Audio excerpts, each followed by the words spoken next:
ইলেকশনের আগে এত খিদে, এত কোটি কোটি টাকা রোজগার করেও এত পেটে খিদে তোমাদের, আর কত খাবে?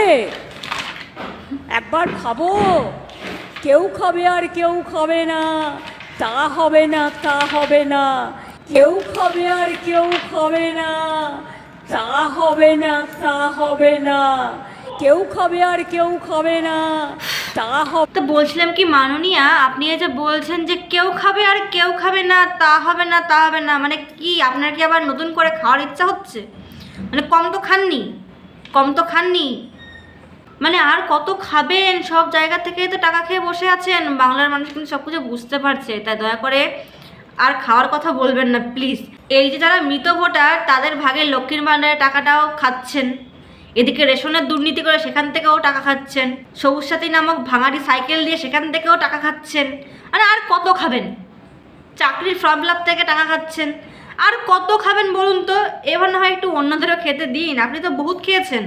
এবং আপনি যে টাকা খান সেটা কিন্তু আপনি এই কথাই প্রমাণ করে দিলেন, এই যে কেউ খাবে আর কেউ খাবে না, তা হবে না, তা হবে না, মানে আপনিও কিন্তু খেয়েছেন। আপনার কথা কিন্তু সেটাই প্রমাণ হয়।